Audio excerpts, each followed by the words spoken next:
Praise the Lord. സ്നേഹമുള്ളവരെ, നന്ദിയും സ്തുതിയും മഹത്വവും ദൈവത്തിനുള്ളതാണ്. നമ്മുടെ ജീവിതം ദൈവത്തിൻ്റെ ദാനമാണ്. ദൈവവുമായുള്ള ഐക്യത്തിലൂടെയാണ് നാം ദൈവത്തോട് നന്ദി പ്രകാശിപ്പിക്കേണ്ടത്. ജോബിൻ്റെ പുസ്തകത്തിൽ ജോബിനെ പരീക്ഷിക്കുവാൻ ദൈവം സാത്താന് അനുവാദം കൊടുക്കുന്നുണ്ട്. എന്നാൽ സാത്താൻ ദൈവത്തോട് ചോദിക്കുന്നു, നീ അവൻ്റെ സമ്പത്തിന് ചുറ്റും വേലി കെട്ടിയിരിക്കുകയല്ലേ എന്ന്. എങ്ങനെയാണ് ഈ സംരക്ഷണ വേലി ഉണ്ടായത്? ജോബ് ദൈവത്തിന് നന്ദി അർപ്പിച്ചിരുന്നു. അതിനാൽ അത്ഭുതകരമായ ഒരു സംരക്ഷണം ജോബിനും സമ്പത്തിനും ദൈവം നൽകിയിരുന്നു.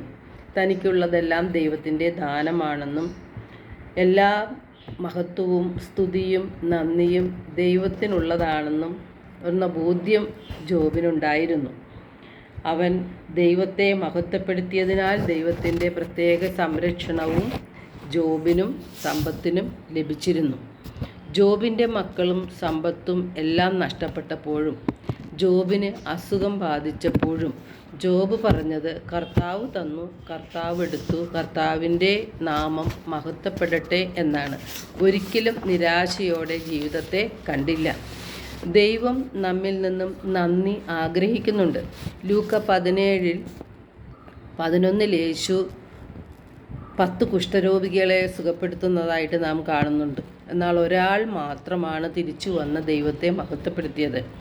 ലൂക്ക 17:17 യേശു ചോദിക്കുന്നുണ്ട്, 10 പേരല്ലേ സുഖപ്പെട്ടത്? ബാക്കി 9 പേർ എവിടെ? ഈ വിജാതീയനല്ലാതെ മറ്റാർക്കും തിരിച്ചു വന്ന് ദൈവത്തെ മഹത്വപ്പെടുത്തണം എന്ന് തോന്നിയില്ലേ? നന്ദിയുള്ളവർക്കാണ് ദൈവത്തിൽ നിന്നും കൃപ ലഭിക്കുന്നത്. തിരുവചനം പറയുന്നു, ഉള്ളവന് ലഭിക്കും, ഇല്ലാത്തവനിൽ നിന്ന് ഉള്ളതുകൂടി എടുക്കപ്പെടും എന്ന്.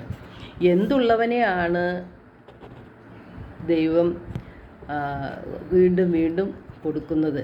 ദൈവം നൽകിയതിനെല്ലാം നന്ദി പറഞ്ഞുകൊണ്ട് ദൈവത്തെ മഹത്വപ്പെടുത്തുന്നവനാണ് ദൈവം വീണ്ടും വീണ്ടും കൃപകൾ കൊടുക്കുന്നത്.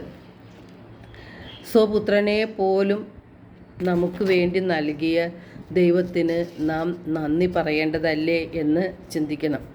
ദൈവത്തിന് സ്തുതിയും നന്ദിയും നാം അർപ്പിക്കണം. നാം നിരന്തരം പ്രാർത്ഥിക്കുന്നവരാണ്.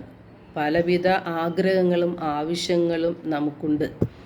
അവയെല്ലാം സാധിച്ചു കിട്ടുന്നതിന് വേണ്ടിയാണ് ദൈവത്തിൻ്റെ പിന്നാലെ നാം പ്രാർത്ഥനയുമായി നടക്കുന്നത്. എന്നാൽ ഇതെല്ലാം ആവശ്യമാണെന്ന് ദൈവത്തിന് അറിഞ്ഞുകൂടെ? നമുക്ക് എന്തെല്ലാം എപ്പോഴെല്ലാം ആവശ്യമാണെന്ന് ദൈവത്തിനറിയാം. നാം അന്വേഷിക്കേണ്ടത് അവിടുത്തെ രാജ്യവും അവിടുത്തെ നീതിയുമാണ്. ബാക്കിയെല്ലാം അതിനോടൊപ്പം ദൈവം നമുക്ക് നൽകും. എന്തുകൊണ്ടാണ് നാം നന്ദി പറയാൻ മറന്നുപോകുന്നത് അല്ലെങ്കിൽ പരിശ്രമിക്കാത്തത്?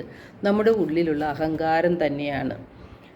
1 കൊറിന്തോസ് 4:7 വിശുദ്ധ പൗലോസ്ലീഹ ചോദിക്കുന്നു, നിനക്ക് എന്ത് പ്രത്യേക മാഹാത്മ്യമാണ് ഉള്ളത്?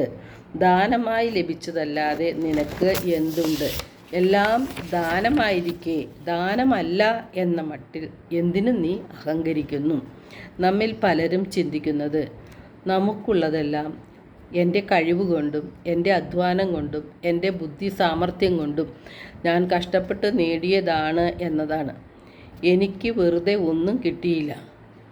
അധ്വാനിക്കാനുള്ള ആരോഗ്യവും ചിന്തിക്കുവാനുള്ള കഴിവും പ്രവർത്തിക്കുവാനുള്ള സാഹചര്യങ്ങളും നമുക്ക് ലഭിച്ചത് എവിടെ നിന്നാണ്?